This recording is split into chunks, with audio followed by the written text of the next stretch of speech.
നമുക്കിന്നൊരു കർക്കിടക കഞ്ഞി വാങ്ങാൻ പോയാലോ? എൻ്റെ വീടിൻ്റെ തൊട്ടടുത്തുള്ള ഒരു അമ്പലത്തിൽ കർക്കിടകം 1 മുതൽ കർക്കിടകം 31 വരെ എല്ലാ ദിവസവും വൈകുന്നേരം 6 മണിക്കാണ് ഈ കർക്കിടക കഞ്ഞി നൽകുന്നത്. കർക്കിടക മാസത്തിൽ ആരോഗ്യ സംരക്ഷണത്തിന് വേണ്ടി പരമ്പരാഗതമായി കഴിക്കുന്ന ഔഷധ ഗുണമുള്ള കഞ്ഞിയാണിത്. ഒന്നുകിൽ നവരയരി അല്ലെങ്കിൽ മറ്റു ഔഷധ ഗുണമുള്ള അരി, കൂടാതെ ഉലുവ, ജീരകം, ചുക്ക്, കുരുമുളക്, വെളുത്തുള്ളി, തേങ്ങാപ്പാൽ എന്നിവ ചേർക്കുന്നു. ധാരാളം ഔഷധ സസ്യങ്ങളും ഇതിൽ ഉപയോഗിക്കുന്നു.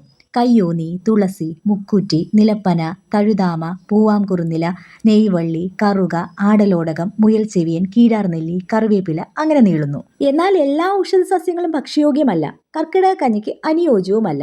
ചില സസ്യങ്ങൾ ഔഷധമായി മാത്രം ഉപയോഗിക്കുന്നവയാണ്. ഔഷധക്കഞ്ഞിയുടെ കൂട്ടും അത് തയ്യാറാക്കുന്ന രീതിയും വളരെ പ്രധാനപ്പെട്ടതാണ്. സാധാരണയായി ഒന്നുകിൽ രാവിലെ അല്ലെങ്കിൽ വൈകുന്നേരത്താണ് നമ്മൾ ഈ കഞ്ഞി കുടിക്കാറുള്ളത്. കർക്കിടക മാസത്തിൽ ഈ കഞ്ഞി കുടിച്ചു കഴിഞ്ഞാൽ നമ്മുടെ ശരീരത്തിന് പല ഗുണങ്ങളാണ്. നമ്മുടെ ദഹനശക്തി മെച്ചപ്പെടുത്തുന്നു, അതുപോലെ നമ്മുടെ ശരീരത്തിന് ആവശ്യമായ ഊർജം നൽകുന്നു, രോഗപ്രതിരോധ ശേഷി വർദ്ധിപ്പിക്കുന്നു, മഴക്കാലത്തുണ്ടാകുന്ന ചെറിയ ക്ഷീണങ്ങളൊക്കെ കുറയ്ക്കുന്നു, ശരീരത്തിന് ഒരു ചൂടും പോഷകങ്ങളും നൽകുന്നു. ഇളം ചൂടോടുകൂടി കഴിക്കുന്നതാണ് നല്ലത്. 1-2 കപ്പ് മതിയാകും. അതിൽ കൂടുതൽ കഴിക്കുന്നത് അത്ര നല്ലതല്ല. ഗർഭിണികളും ചെറിയ കുട്ടികളും പിന്നെ പല ആരോഗ്യ പ്രശ്നങ്ങളുള്ളവരും സ്ഥിരമായി ഈ കഞ്ഞി കുടിക്കുന്നതും ഒഴിവാക്കണം. പൊതുവെ കർക്കിടക മാസത്തിൽ മഴ ഏറ്റവും കൂടുതൽ ശക്തി പ്രാപിക്കുന്ന മാസമാണല്ലോ.